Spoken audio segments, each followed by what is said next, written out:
Hey, everybody. Happy Monday. How are you today? Put it in the chat. Let us know how your weekend was. I am so excited to be here with you. I know you could be anywhere on the internet, and now that things are open up, you could be anywhere outside your house right now, and you're here with us. So I don't take that lightly. My name is MINDA HARTS, and I am your host of Secure the Seat. If this is your first time joining us today, welcome, welcome. You're already official member of the squad. If you join me every Monday at noon, welcome back. Happy that you're here. You know the vibe, you know the deal. We're going to talk about the real stuff on how we secure our seat and how we help others, and ultimately creating an environment where the workplace works for everybody and not just a select few.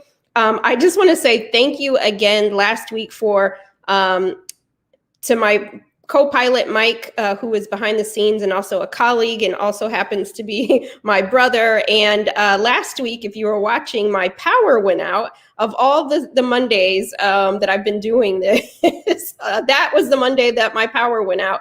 And I often say that success is not a solo sport. And the only way that show continued to go on is because Mike hopped in the driver's seat and kept the show going with our great guest, Angelina Darisaw. So I just want to say thank you to him and also those who were in the chat.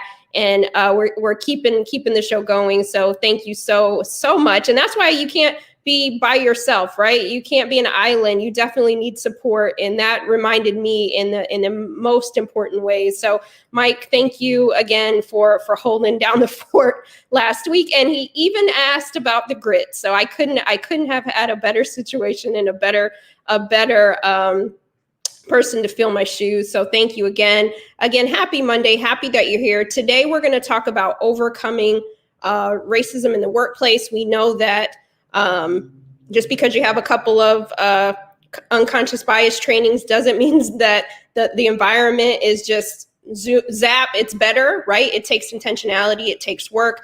I'm excited to bring on today's guest, Courtney Stribling. She is the Director of Operations at Overcoming Racism. We're going to put their information in the chat so you can find out more about the work that they're doing and perhaps partner. The other thing I wanted to tell you all is a couple of quick things before we get into it. If you are looking for an opportunity and you're in the HR industry, or you're in the diversity, equity, inclusion, or you are a UX designer or software engineer, we have some great opportunities through our Women of Color Equity Initiative. So if it doesn't suit you, pass it on to another woman of color, because we still help fill that pipeline with really great talent of those people who identify as women of color. And so we'll drop that link inside as well. But without further ado, I'm going to bring on today's guest, Courtney, so we can get into today. We're going to talk about it. Many of you are living it. So if you have questions, make sure you get them in the chat. Courtney, welcome to Secure the Seat. Oh, I think you're on mute. I am on mute. Thank you so much for having me, Minda. It's a pleasure to be here. Awesome. And for those who may not be familiar, Courtney, with your work, would you tell us a little bit about yourself? Yeah. So my name is Courtney, obviously. I'm the Director of Operations with Overcoming Racism. I've been with the organization for just coming up on a year, actually. So I have had a varied, expansive career. I did operations for Fortune 500 companies. I did HR in Fortune 500 companies. I worked in the public school system. And then last year, I had the good fortune of landing with Overcoming Racism. In each of those roles, everywhere that I've been, it's kind of been my passion to advocate for equity and justice in every place that I've been. And so it's just been a great privilege to do that work here at Overcoming Racism. Our title should tell you everything that you need to know about us. We have a very strict and intensive focus. Our mission is very clear. We want to help organizations interrogate their own policies, practices, structures, procedures to help them become anti-racist organizations and to start to dismantle systems of oppression that live within and on the exterior of their organizations. So that's kind of our goal. That's the work we do. And I'm excited to talk a little bit more about that with you today. Awesome. Well, it's important, the work that you all do. So thank you for the work that you do. It's not easy. Shout out to all of you who are dismantling these systems of oppression inside the workplace. I know it's not easy work, but you mentioned a word, anti-racist. Let's level set a bit, because I know over the last year, people probably heard that term quite a bit, and they may or may not know what that means. So let's level set. What does it mean to be anti-racist? And should that be the goal, Courtney, inside of every company and organization? So to answer the second part first, yes, that absolutely should be the goal. A lot of times you'll hear people say they're not racist, and that shouldn't be the goal. You want to be anti-racist. Being not racist is not enough. You know, the reason I would say that is a majority of the people I encounter when I leave my home on a daily basis are not racist. They would define themselves as not racist. Yet I experience racism almost every day. So how does that happen? If you're not encountering racists, but you're still experiencing racism. And that comes from systems of oppression, racism built into our systems. And so to be not racist is to say, we're okay with the racism that's already here. We're okay with the systems and the policies that already create inequities in our society. To be anti-racist, though, is to actually seek out racism and to destroy it, essentially to dismantle it. And so that's what it means to be anti-racist. And that's why it's very important to be anti-racist in the workplace, right? Because for a host of reasons, but we should all be thinking about how are we creating environments where everyone can succeed. If I am a leader, I need to create an environment that is safe and productive for everyone in my organization. And trying to create an organization that is not racist is not enough, because your employees, your clients, anyone that interfaces with your organization is already dealing with policies and practices that have created some sort of inequity that you're allowing basically to continue to flourish. So being not racist isn't enough. You want to be anti-racist. Listen, you're coming in hot already. I had to get my tambourine. Coming in hot. You know, you made a very important comment, well, many, but oftentimes you meet people and they will say, oh, I'm not racist, right? And I honestly believe that they feel that is true. But to your point, many of us experience racism on a daily basis. So clearly there's some systems in place, and some people are exhibiting racist behaviors, right? Exactly. And if you turn away from the systems, it's easy to overlook racism if it doesn't impact you. And that's another reason why anti-racism is so important, because you need to have a keen focus. You need to be looking out for ways that folks who are not you, or maybe like you, but particularly for white people, for folks who are not like you, ways in which oppression is affecting them. Because you could honestly, as a white person, go through many days and not see it because it isn't happening to you in the ways that it's happening to people of color. So it is important, if you're going to be an ally, that's a key word that we like to use these days. But if you really want to focus on being an ally, then you have to look in those dark corners, and you have to hear your colleagues when they suggest to you that something doesn't feel right to them in the workplace. It isn't helpful for you to try to help them explain it away, right? Because people of color who've dealt with racism day in, day out, basically since they were born, they're pretty good arbiters of is this happening to me because of my identification with the minoritized group? So as an ally, you should be a partner with them and helping them to seek out and call out systems of oppression. Absolutely. I couldn't have said it better. Thank you for that. Listen, if you have questions, Courtney is here to answer them. So make sure that you drop them in the chat. I know we have people watching on LinkedIn, YouTube, Twitter, Facebook. So we're happy that you're all here. I see the chat buzzing. And so I know that it's resonating with many of you. The other question I had for you, Courtney, is we hear a lot about equality, right? But maybe you could talk a little bit about equality, but I also think that we need to be talking about equity. And so I'd love for you to kind of talk about the two, because I think sometimes people get confused by the language.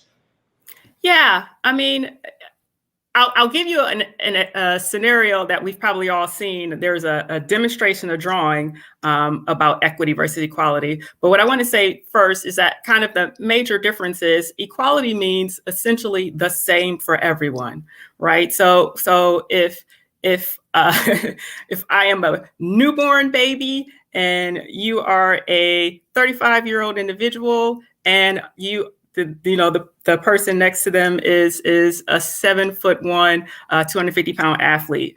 Equality would be if the baby gets baby food, everyone gets baby food, right? That's equality. So we're able to distinguish, right? We know the difference. Equity says we give people what they need when they need it to succeed. Our whole goal is that everyone thrives together. So equity may look like differentiated treatment for different people. Often that's what we associate with equity. However, it might look like removing barriers for people, right? So there's that drawing that I referred to earlier, which is essentially there's the 3 individuals at a baseball game, and these 3 individuals are lined up against the fence. And each one, if the first one's a kid who's 2 feet tall, the next one's a person who's 4 feet tall, and then the person next to him is 6 feet tall. And so obviously this 5-foot fence is affecting them all differently, right? There is one person who can see over it plain as day, and another person who maybe if he stands on his toes, he can, and then the baby has no chance. And so in that picture, you often see that they have added boxes. So there's a step stool for the kid, and then there's 2 step stools, so double the height for the child, so that everyone can see over the fence. And so we call that equity. And maybe that is, but there's another way to get there as well. And that is you could remove the fence.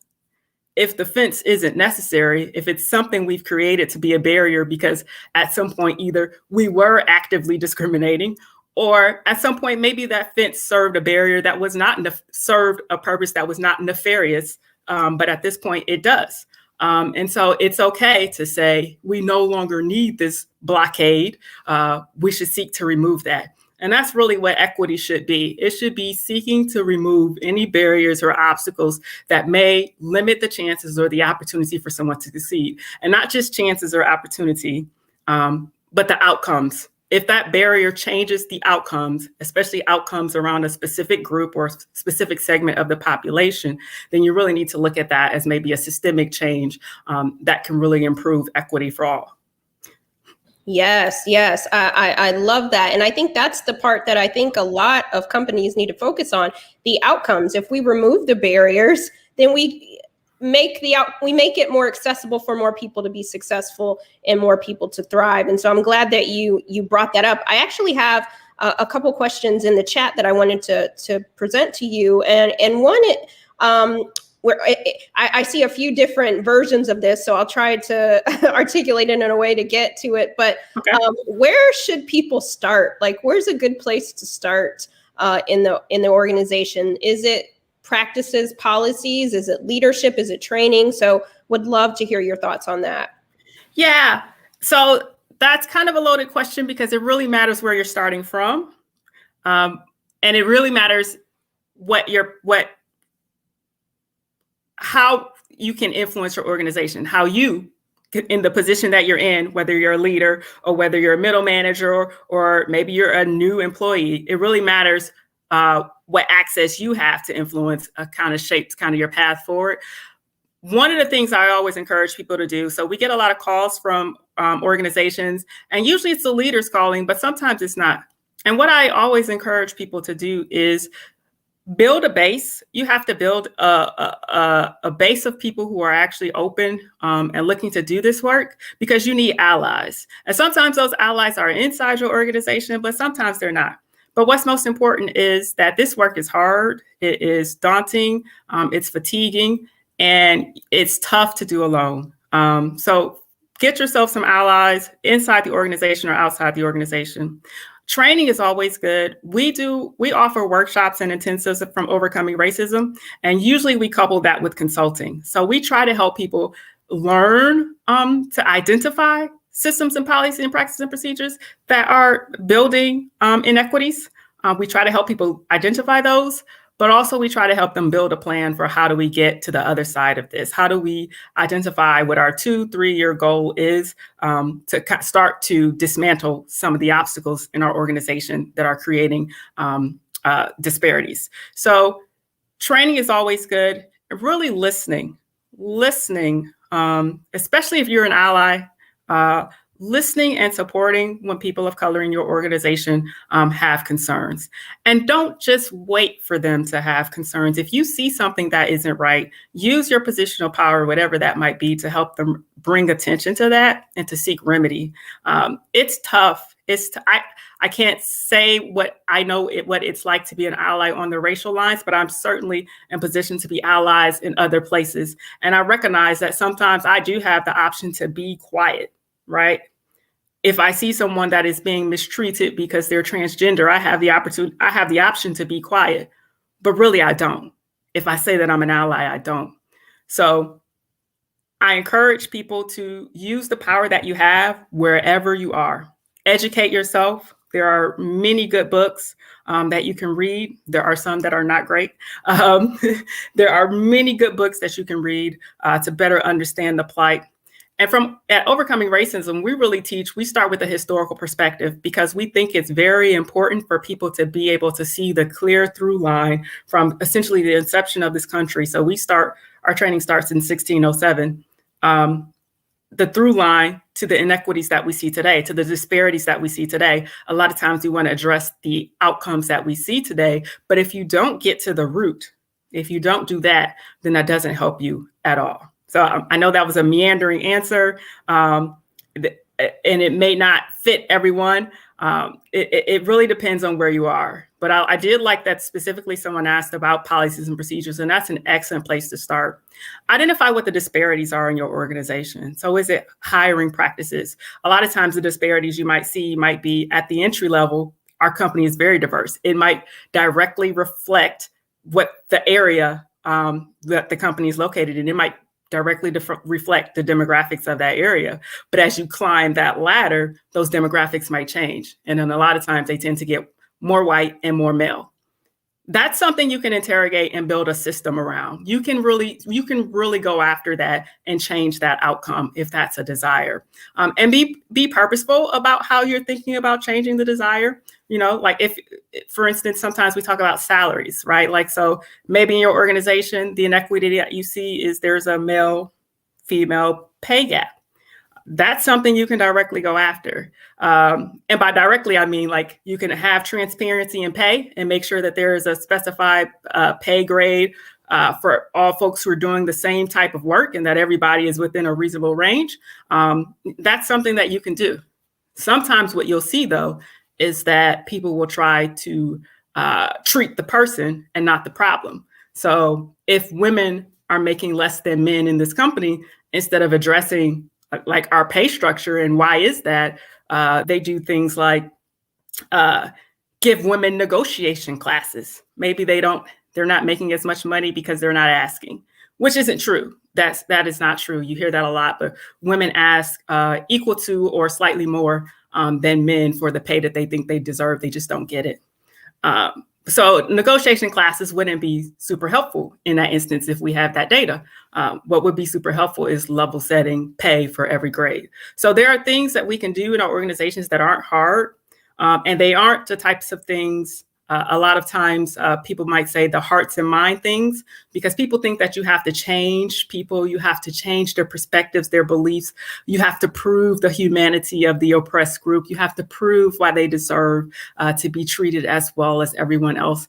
And while that's fine, that's great. But if we only do that, like if we start there and make that our goal, is to change the hearts and minds of individuals, then what happens is we never get to the policies that are actually creating the disparities. So a reasonable place to start is to identify where your gaps are. If it's a pay gap, if it's a diversity gap as far as the makeup, the demographics of our organization, what policies directly affect that, and start to dismantle and rebuild those policies to get the outcome that you desire. Wow. Thank you for giving us such tangible ways on how to affect the outcomes in our favor. And just for those who may not know, on August 3rd, it's Black Women's Equal Pay Day. So maybe that's a way for you to bring up the conversation, ask for a pay audit of some sort. And I know that it takes courage to come and have these difficult conversations. Absolutely. But hopefully you'll have someone on the other end of that will at least hear you out and is willing to do the work, and not to, you said, treat the problem or think that you're the problem. No, the problem is potentially the pay. I saw someone put it on Twitter last week. They called it wage theft. And that's what it is. And so I really resonated with that. So thank you for that, Courtney. Another question that I had for you, jumping back into our questions, is I know that there are many of our listeners and viewers that are sitting and probably thinking, wow, okay, I'm experiencing racism right now from my manager or a colleague. What advice do you have on how to approach that situation, or language that they could potentially use? Because, it's definitely difficult to approach when those power dynamics are a little bit different. So I'd love to hear your thoughts on that. Yeah, that's a great question. The first thing I want to say is to those who are experiencing this, I am sorry that is happening to you. I certainly know the toll that it can take, that dealing with racism can take mentally and physically. And so just my advice is going to vary based on personal context. But the first piece that I would always say is, you are the priority. Your safety is your priority. Your mental health is your priority, and act in the best interest of that. We, depending on our personal context, kind of shapes the options that we have. Capitalism itself limits our choices in a lot of instances. In America, when you're running from racism, if you think you're going to switch jobs, running from racism in America, there's always a chance that you'll jump out of the pot and into the fire, trying to outrun racism. So the advice that I give to people is, if you're in a situation that is going poorly, keep your receipts. Document. Almost nothing's too small to write down. I have certainly been in situations as a leader where I needed to produce some records about some conversations and things I'm going to give the other side the benefit of the doubt and say were misremembered on their behalf. And so some information was conveyed that was not exactly accurate. And so I had documents and records to say otherwise, and that was super helpful. I know it feels like sometimes there is no use in reporting, and I don't know the context. So the context. Sometimes there is high risk in reporting, but sometimes the best thing that you could do is report early. So to get it on somebody's radar, on HR's radar. HR is there for the company. So always remember that. But because they are there for the company, they recognize that a lawsuit in regards to racism or any kind of complaints that kind of shed a negative light on, they want to be able to act quickly. They want to be able to take action.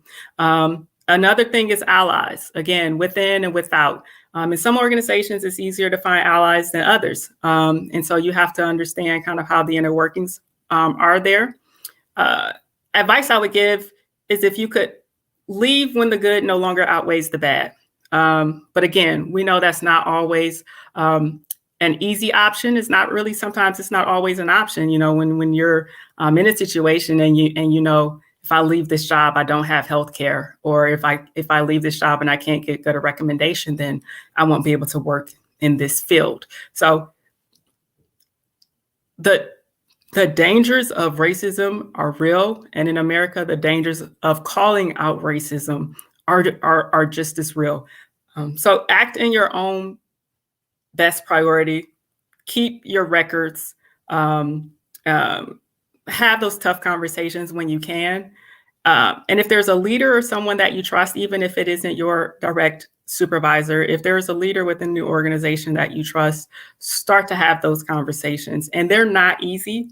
And they're not easy for the leader, but that doesn't mean you shouldn't have them, right? And if you are the leader, you should be seeking to ensure that you're making sure that it's a safe space for everyone. So what that means is you have to be super vigilant. You have to be hyper vigilant in in making sure that the environment that you're creating, your work culture, your organizational culture, is one that people can come and talk to you about the tough things.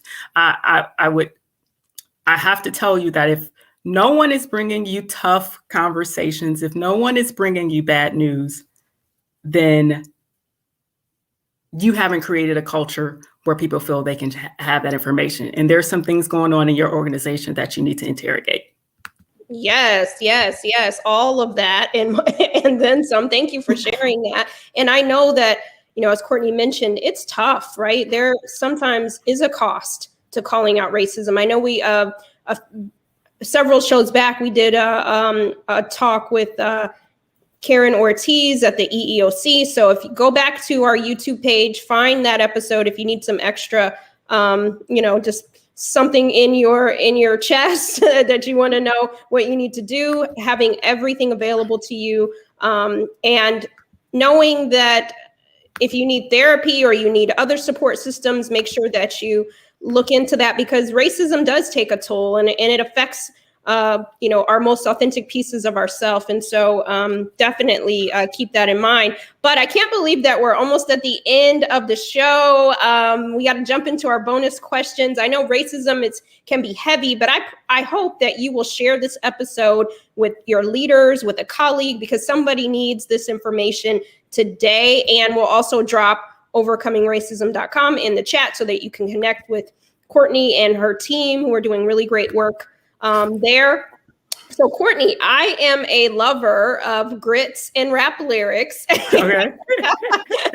Two great things, yes. Two great things. They just go hand in hand. In my next life, I hope that I can have a show of just going around and tasting grits and talking about all the different ways to make them. But for now, how do you like your grits? I'm just curious. How do I like my grits? I think I'm a pretty simple grit girl. I eat grits probably 3 times a week, and I just want salt, pepper, and olive oil.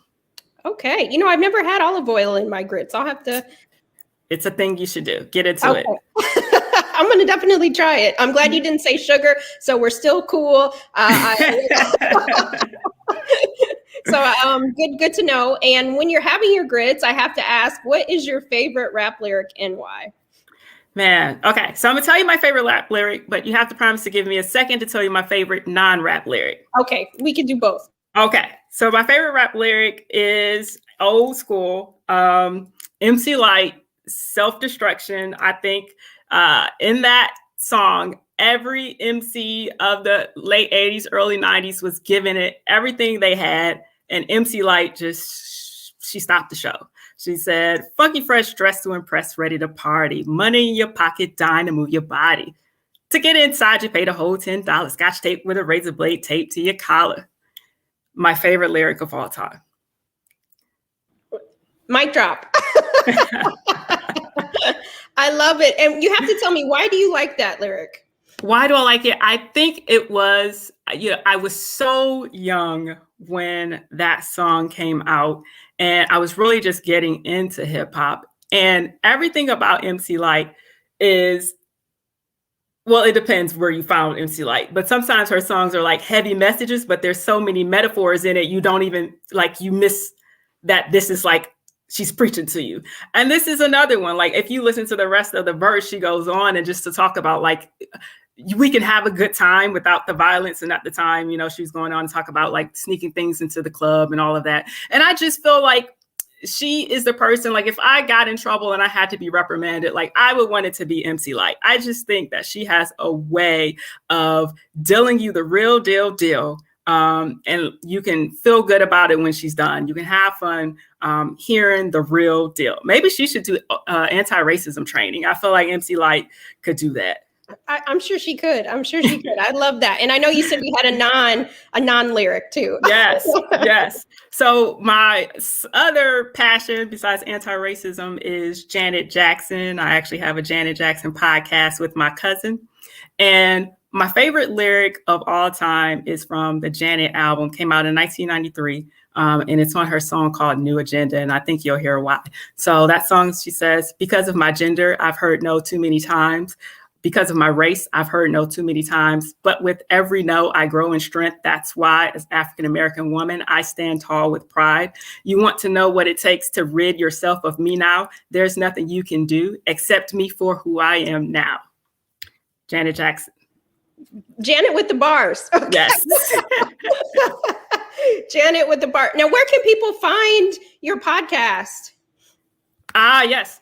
My podcast, the Janet Jackson podcast. So literally, if you put that into any podcast provider, you will find it. We've got a YouTube channel, it's the Janet Jackson podcast. It's actually, the podcast is called Janet Today, Janet Tomorrow, Janet Forever. But literally, if you just type Janet Jackson podcast, you'll find us on iTunes and Google Play and all that good stuff. I love that. I love that so much. Thank you for dropping that. And I know that our audience is loving that. And if you are a Janet fan, which I'm sure everyone should be. Everyone should be. Absolutely. Go and check that out. But Courtney, one of the things that I believe that everyone has the capacity to be a leader. You don't have to wait for a promotion. You don't have to wait for someone to give you the go ahead. We all have the ability to do that right now. What is one tip or piece of advice that you would give on how we make the workplace better than we found it? One tip I would give is prioritize justice over comfort. We say that a lot at Overcoming Racism, and it simply means that if something is not right in your sphere, you have witnessed it or you know of it, sometimes having that conversation is difficult, whether it's approaching the person who has done the bad act or whether it's reporting that person. And sometimes we're reluctant because it will make others uncomfortable or will be uncomfortable, or maybe it will create an uncomfortable working environment. But if you want to be a leader, if you are a leader, it's your responsibility to create a just environment. Okay, so comfort is optimal, but just is essential. So if you want to be a leader, if you know, those terrible slogans, see something, say something. But yes, if you see something, you need to say something, whether it's to the person who's committed the act or to report it in some other fashion. I think that's what it takes to lead our organizations. And that's really ultimately what it's going to take for us to overcome racism inside and outside our corporate walls. Absolutely. Thank you so much. Any final words that you would like to leave our audience before we go into the rest of our week and deal with some of these racist systems that are embedded in our workplaces? I absolutely do. And that really is just to take care of your mentals, right? So this is hard work. It won't be overcome immediately, but it will never be overcome if we don't chip away at it day by day. But it's so important to take care of yourself mentally and physically. Therapy is your friend if you can afford it. And prioritize your safety and your well-being, and never, not never. Sometimes you will, but focus on choosing justice when given the choice. Ooh, I love that. Focus on justice when given the choice. That's such a tweetable. This has been such a great episode. Please share it out. Connect with Courtney and Overcoming Racism. We'll put their information, the link in the chat. Also, for those of you who have been wanting to join the Writers Retreat, there's still time. We're dropping that link in the chat as well. For this week alone, if you use the code SCHOLAR2021, you'll get a discount to join us. Join the other alums that are writing their books and securing their seat in various ways. So maybe you're tired of the seat you're sitting in and you need to open up some other doors for yourself. Come join us at the Writers Retreat. Courtney, thank you for the work that you all do. I hope that you are taking good care of yourself as well, because we need your voice. We need the organization Overcoming Racism. And I just want to thank you to all of you who've joined us today. I got so much out of it. I hope you do too. Go into the rest of the week and keep securing your seat. We'll see you next Monday at noon. Thank you so much.